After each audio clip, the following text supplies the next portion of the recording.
¿Sí nos escuchas? Sí, voy Hola a Aldo, buenos Hola, días. ¿qué ¿Quieres tal? compartir tu pantalla con nosotros? Sí, voy. Bueno, nuevamente muchas gracias a todos por estar aquí. Nuevamente tenemos un webinar donde el equipo de Biomolecular Diversity del CIMBESTAB Monterrey nos va a platicar un poquito acerca de sus intereses de investigación. Tenemos al doctor Mauricio Carrillo Tripp, que es el responsable de ese grupo de investigación, y nos está acompañando la doctora Gaby Ortiz también de Saltillo.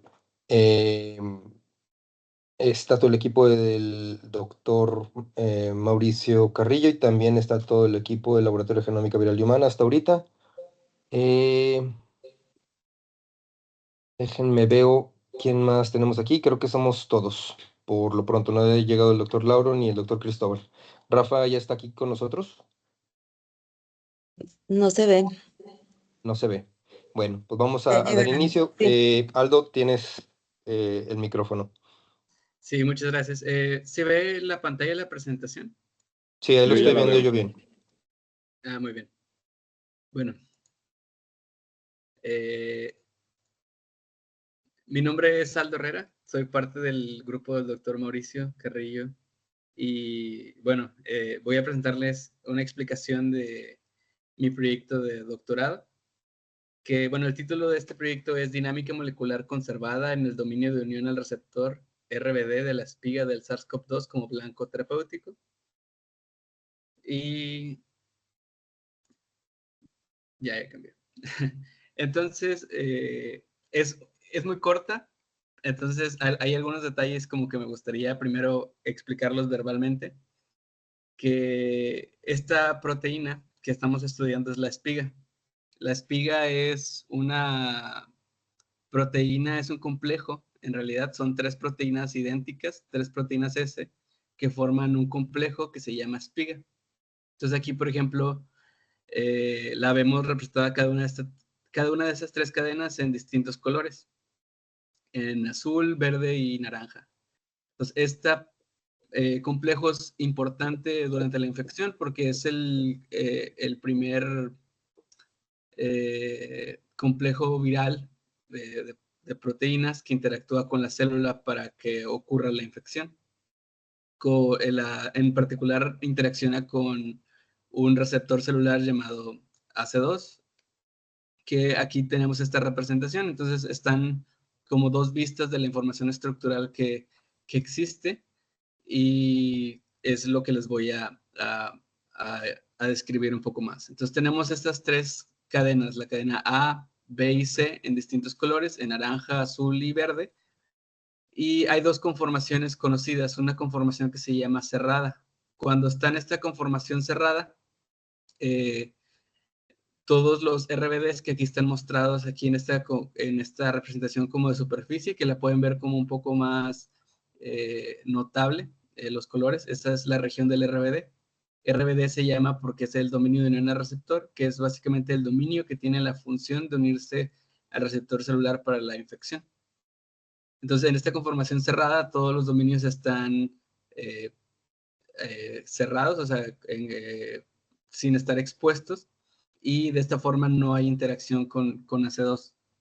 Sin embargo, hay otra conformación que también aquí vemos la vista lateral, que es la conformación abierta, en donde uno de estos RBDs necesita llevar a cabo un cambio conformacional para poder interactuar con el receptor celular, como podemos ver aquí en la parte de la derecha, en donde una de estas cadenas, en este caso la B, que está en color azul, ya interacciona con este receptor celular para mediar la entrada. Entonces, a partir de aquí inicia la infección viral y entonces esta parte es como clave en la infección, es el primer momento en donde el virus interacciona con la célula de forma proteína-proteína.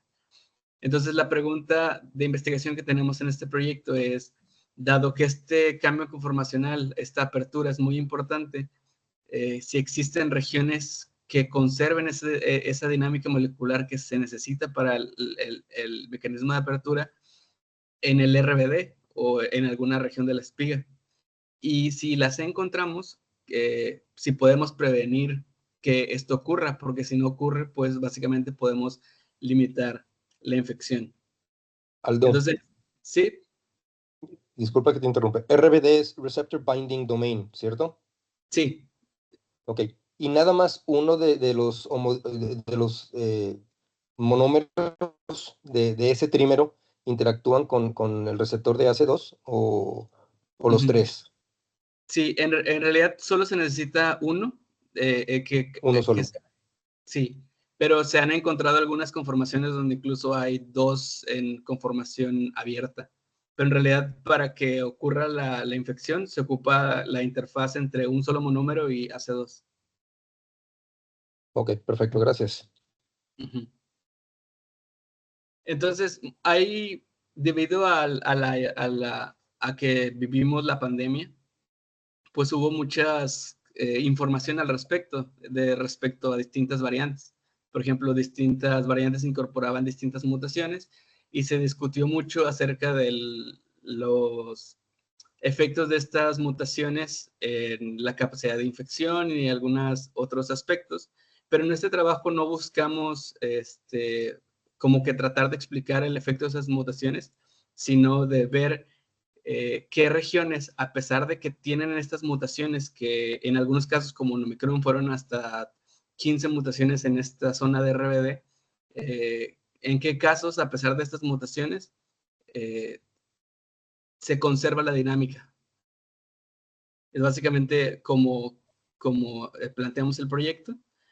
Y lo que hicimos fue realizar simulaciones de dinámica molecular. Utilizamos el complejo completo de 6 variantes y la variante de Wuhan U1, que le llamamos la variante original, pero tenemos 6 variantes que incorporan distintas mutaciones. Entonces las simulaciones fueron de todo el complejo de las 3 proteínas S, con el total de mutaciones, incluyendo sustituciones de lesiones, pero nos enfocamos en análisis únicamente en el RBD. Entonces aquí tenemos esta gráfica en la izquierda que nombro con la letra A, una gráfica que lo que está mostrando son los valores de RMSF. Estos valores de RMSF son valores de fluctuaciones, root mean square of fluctuations. Básicamente se refiere a las fluctuaciones por residuo, porque el eje X es residuo, que tienen durante la trayectoria. Entonces, A valores ver, más altos. entonces, ¿puedes explicarnos? A mayor sea el pico de Uh-huh. RMCF, estamos hablando de mayor diversidad. Sí, de mayores fluctuaciones de los residuos ¿A qué, que, a qué te refieres con fluctuaciones? que se mueven más, o sea, Ah, tienen ok, más en flexibilidad. cristalografía, o sea, en la estructura proteica tridimensional. Sí, bueno, durante la trayectoria, porque en las simulaciones lo que hacemos es tomar una estructura proteica y luego utilizar distintas ecuaciones de movimiento que existen para ver cómo se moverían a lo largo del tiempo. Entonces, la dinámica molecular básicamente es esa trayectoria del movimiento de cada uno de los átomos de la proteína a través del tiempo. Entonces, lo que mide este valor de RMSF es básicamente qué tanto se mueve cada uno de estos residuos O sea, en la lo que trayectoria. conocemos como el RMCF de los estados de residuos en cristalografía. ¿Qué Ajá, creo diferentes que posiciones pueden adoptar? sí, creo que sí Ok. sería equivalente, pero no Entonces, estoy entre muy más alto seguro. es el RMCF, mayor número de estados puede adoptar. Sí, bueno, O diferencia, o estados alternativos de conformación. es que no, como no conozco muy bien el valor en cristalografía, no podría saber si es exactamente lo mismo. Lo que sí No, sé es que el valor de fluctuaciones se refiere a qué tanto se está moviendo un residuo durante la ok, trayectoria. está bien, perfecto. Ujú, Sí, ahí Y eso un obviamente lo comentario vamos a ver rápido. más en asas en loops y, y, ujú. y giros, supongo, ¿no? Sí, en regiones que no están estructuradas. Ok, ya Ujú. entendí. Un, Perdón, es que un recuerda que comentario, quiero hacerlo para una audiencia mucho más amplia que los especializados que son ustedes. Sí, Mauricio. un comentario rápido. Efectivamente, sí es algo similar a lo que se observa en cristalografía, aunque en cristalografía, pues lo que se observan son un número dado de conformaciones, ¿no? Ujú. Que se modelan. En este caso, utilizando la metodología que se le ha dado el nombre de dinámica molecular, como ya lo explicó Aldo, se resuelven ecuaciones de movimiento que tienen que ver con las interacciones intramoleculares e intermoleculares, siguiendo ciertas ecuaciones, ¿no?, de físicas, y eso genera el movimiento, que pues es a lo que se le llama la dinámica, de todos los átomos del sistema que se está estudiando. Entonces, en este caso, los resultados que se obtienen en general de la dinámica molecular, cuando se habla de una proteína, se puede hacer el análisis individualmente por residuo de qué tanto se están moviendo. Entonces, si un residuo en particular no se mueve mucho, entonces el valor del RMSF pues es cercano a cero, y si se está moviendo mucho en el tiempo, entonces el valor del RMSF es más alto, ¿no? Entonces, Perfecto. Conforme mayor sea este valor, eso es una indicación de que ese residuo en particular tiene muchos grados de libertad, o al menos un número mayor que cualquier otro residuo. Ok. Perfecto. Sí, gracias, Disculpa, Aldo. Sí, no pasa nada. Si alguien más gusta interrumpirme, también puede hacerlo. Entonces, aquí tenemos en el panel A los valores de RMSF para cada una de las variantes que simulamos, y están también en distintos colores: gris, azul, verde, amarillo, naranja, rosa y rojo. Y hay una franja que estoy marcando en gris. Esa franja, podemos ver que en todas las variantes existe un pico de fluctuaciones. Es decir, han conservado esa dinámica que se ha observado en cada una de las variantes. Y sí, o sea, esta parte corresponde a una región que no está estructurada, que es el loop 470-488, que podemos ver, por ejemplo, en el panel B. Lo que hicimos después fue tomar estos datos y visualizarlos en la estructura, coloreándolo por estos valores de RMSF, donde tenemos aquí esta figura, en donde los colores rojos son los valores más bajos de RMSF, y conforme más te acercas al azul son valores más altos, es decir, que tienen mayores fluctuaciones en esas regiones. Entonces encontramos dos regiones que presentan valores más altos que el menor que se observa aquí, que les llamamos la región R1 y R2. Esto se presentó en todas las variantes. Aquí solamente les muestro una figura representativa, pero en general todas las variantes tenían como estas dos zonas con mayores fluctuaciones respecto al resto. Entonces, ¿Y sabemos qué función desempeñan esos dominios o esas regiones? No, justo el trabajo de tesis trata de explicar, una vez que ya las encontramos, estamos explicando cuál es la importancia de esas funciones. Ah, ok, perdón. Esto que está aquí en rosa o en violeta es AC2, es el receptor. Sí. O sea, sí son regiones de contacto. Bueno, Sí, R2 a lo mejor no, pero R1 sí. Ajá, R1 no está, o sea, sí está en la región de contacto. De hecho, es parte del motivo de dominio del receptor, el RPM creo que se llama. Pero ya si hacemos el análisis de contacto, lo que interactúa más es esta parte de acá. Pero sí está en la zona. Perfecto, ok. Entonces, aquí no lo puse en la diapositiva porque no quería hacer como tantas diapositivas, pero hicimos otro análisis independiente que es de componentes principales, donde ahí podemos ver como los movimientos colectivos principales que realiza la proteína durante la trayectoria. Y básicamente pudimos comprobar por ese análisis independiente que estas dos regiones son las que sufren los mayores movimientos, es decir, que se están moviendo más, que era algo que esperábamos porque ya lo habíamos visto en el RMSF, pero quería como quiera mencionarlo. Entonces, me quiero devolver a esta, porque aquí, si vemos esta parte, este mecanismo de apertura, creo que aquí ya no la puse porque sí no tengo tantas diapositivas, pero esas dos regiones que aquí estoy coloreando las cadenas están en los mismos colores, pero aquí tenemos en amarillo esta parte y en rosa esta parte del R2.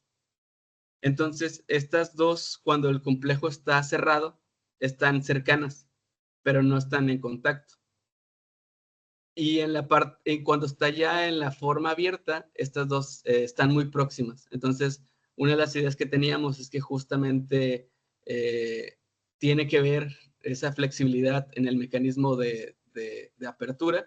Es algo que todavía estamos trabajando en tener datos y cuantificación para poder afirmarlo que así sucede, pero encontramos algo en la literatura también muy interesante, y es que una vez que ya identificamos estas zonas, vimos que existe un ligando endógeno, el ácido linoleico, que se une justo en esta región del R2.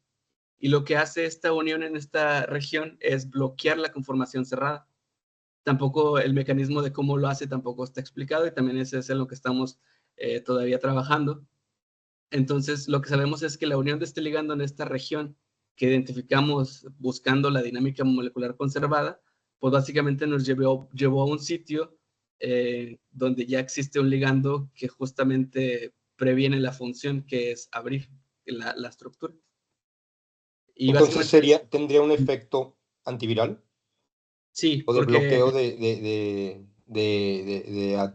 bueno, pues, supongo que no bloquea el contacto con AC2, pero puede bloquear el cambio conformacional que lleva a la incorporación del virus hacia el interior de la célula, ¿correcto? sí, justo lo que pensamos, o donde estamos, o justo lo que pensamos en la hipótesis es esa, de que la unión de un ligando aquí en esta región, dado el antecedente, pues no se va a abrir, y si no se puede abrir, no va a poder interactuar con AC2 y no va a ocurrir la infección. Uh-huh. Ok, ¿y en dónde encontramos ácido linoleico para empezar a tomar más? En el aceite de oliva. De hecho, cuando encontramos esto, también buscamos en la literatura, y había varios estudios que hacían estos estudios de pacientes que ya tenían una dieta, creo que se llama mediterránea. Entonces ya como que los evaluaban, pacientes que tienen dieta mediterránea y pacientes que no. O sea, ellos no le dieron la dieta, eran como que ya los seleccionaron, que ya tenían como antecedentes de esas dietas, y vieron que sí había reducción en mortalidad y casos severos de COVID. ¿A Italia le pegó con tubo COVID en la primera ola? Ajá, ¿cómo? ¿A Italia le pegó con tubo COVID en la primera ola, en el primer pico? Uno de Ah, los países europeos que peor, Italia, el país. sí, peor Creo. pasaron. Uh-huh.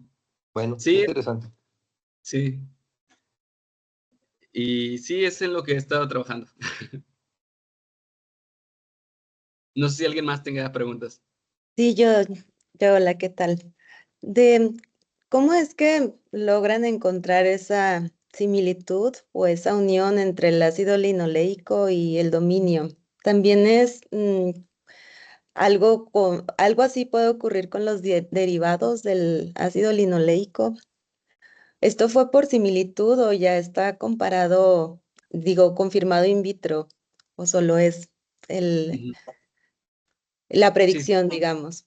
no, este estudio fue totalmente experimental. O sea, la estructura que vemos aquí con el ácido linoleico fue un trabajo que cristalizó la estructura, es decir, la Sí. expresó, la purificó, obtuvo el cristal y encontró esta conformación. Aquí únicamente estoy visualizándola con los colores que les había mostrado para hacerla como más amigable al presentarlo, pero en realidad esta es una estructura experimental. Y también hicieron análisis in vitro de distintas métricas, como por ejemplo la cantidad de RNA viral que hay después de infectar células con ácido linoleico, y vieron que la cantidad de RNA viral disminuía cuando le añadías ácido linoleico, más además este fármaco que es Redensivir, que es un fármaco que se utiliza también en ciertos ensayos in vitro.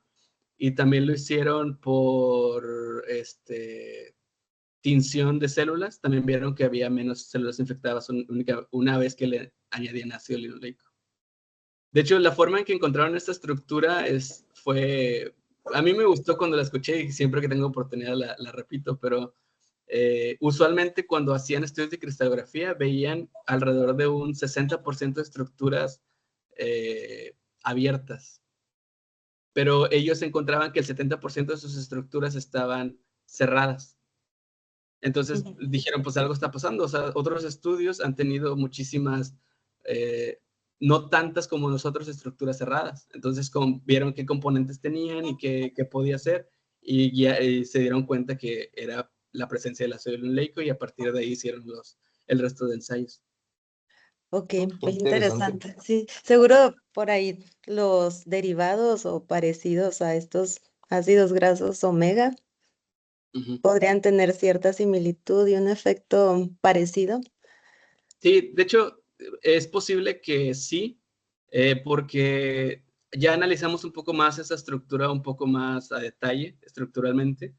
Y como es un ácido linoleico, esta parte donde está unido, como es un ácido graso, perdón, pues tiene que ser de cierta forma hidrofóbica. Y estas cabezas polares, cuando vemos la estructura, lo que sucede es que tiene interacciones de puente de hidrógeno con esta cadena C. Entonces, es posible que sean esas interacciones las que estén básicamente bloqueando la estructura, es decir, del ácido linoleico con la cadena monomérica adyacente. Entonces, en realidad, pues si tuvieras otra estructura que tenga esta forma de ácido graso, donde tienes la cadena hidrocarbonada dentro de la cavidad y esta cabeza polar apuntando hacia esta región, es posible que tenga un efecto parecido. E incluso habría más cabida para el diseño de fármacos, porque ahora buscaríamos cómo diseñar algo que sea con interacciones electrostáticas, no sé, quizás puente de hidrógeno en esta región, y que no sea únicamente una cabeza polar lo que esté anclando hacia esta cadena monomérica. Gracias. Creo que el doctor Mauricio tiene una pregunta. Sí, rápido, nada más un comentario para complementar. Estos resultados no son nuestros, creo que eso ya quedó claro, ¿no? Y no veo ahí la referencia, creo que le faltó a Aldo poner la referencia de ese trabajo en la diapositiva, pero no son resultados nuestros. Pero cuando encontramos ese reporte previo en donde estaban justo mostrando que encontraron una molécula, una biomolécula que inhibía ese cambio conformacional de apertura, y que fue algo bastante fortuito, como ya lo describió Aldo. No estaban buscando eso, ¿no? O sea, ellos estaban generando estructuras de la spike y se dieron cuenta de que algo estaba pasando porque sus resultados no concordaban con los que ya estaban reportados previamente. Entonces se pusieron a investigar con más detalle y encontraron que pues había pegado algo ahí, y ya determinaron qué cosa era y lo reportaron. Sin embargo, más allá de eso, no explican ellos cómo es que esa molécula está inhibiendo ese proceso, ese cambio conformacional necesario. Entonces, cuando Aldo encuentra este reporte, nos damos cuenta de que el lugar en donde esta biomolécula se acopla a la proteína S coincide justo con lo que ya habíamos nosotros identificado, que es una región de dinámica molecular conservada pese a todas las mutaciones que han ocurrido en esa proteína. Entonces fue algo que coincidió, y pues nos dio mucho gusto pues eso, porque ya nos dio evidencia experimental respecto a la implicación de la conservación de la dinámica en esa región en particular. Y ahorita lo que estamos haciendo es generando, a través de estudios también de dinámica molecular y estimaciones del cambio de energía libre de apertura, ese cambio conformacional, en presencia y ausencia de esta molécula, tratar de explicar justo cuál es el mecanismo molecular que permite la inhibición de ese cambio conformacional. Eso es, digamos, la parte con la que Aldo va a cerrar su proyecto de doctorado.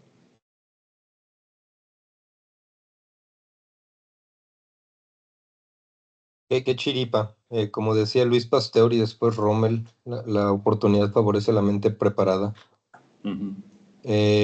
Oye, Aldo, ¿el 6ZB4, este cristal, fue generado por difracción de rayos X o resonancia nuclear magnética o cryo-M? ¿Sabes a qué resolución? No me acuerdo de la resolución, pero fue por cryo-M. ¿Cryo-M? Sí, para poder ver el ácido graso. Ok. Oye, yo tengo otra pregunta en relación a la diapo donde estábamos con las simulaciones de RMSF, donde intervine. ¿Cuánto tiempo de procesamiento consume procesar cada una de las variantes? se refiere a la simulación. Sí, Ajá. de cada una. O meten todas juntas. Cada una va en una computadora independiente. ¿Y tarda? Entonces, sí, dependiendo de la potencia de la computadora, puede tardar más o menos. Entonces, en las que nosotros tenemos, tardó aproximadamente 6 meses cada una, pero como eran paralelas, es decir, usamos 6 computadoras al mismo tiempo, pues tomó 6 meses hacer esta computación. En general, tarda mucho porque simulamos el complejo completo, es decir, toda la estructura. Si hubiera sido Claro. el RBD, por ejemplo, habría sido quizás menos, pero aquí lo importante fue que consideramos todos los átomos, porque a Claro, claro. veces una mutación lejana también puede afectar de alguna forma otras zonas. Entonces queríamos como incluir toda la información. Y en el contexto de trímeros o monómeros aislados. Fue el trímero. Por eso Trímeros, tardó. Sí, O sea, que con un sistema de computación paralelizado, las 7 estructuras tardaron 6 meses. sí. Qué bárbaros. Y yo me quejaba de los análisis filogenéticos que tardan una semana aquí. Creo que algunas las corrimos en una computadora más potente que el doc tiene convenio en otra parte y tardó menos, pero porque es más potente. Creo que se tardó alrededor de 2 meses. Ok, nosotros tenemos aquí una póliza también, Mauricio, con el Centro Nacional de Supercómputo del IPCITE, donde podremos, es una granja, es un clúster grandote, yo supongo que lo conoces. Sí. Y está subempleado porque las cosas que usamos nosotros, pues realmente en lugar de ir allá y platicar con el técnico que nos carga el software, prefiero correrlo aquí una semana y echarme unas cheves mientras. Entonces, es algo que podíamos explorar, pero supongo que tú ya tienes acceso a clusters.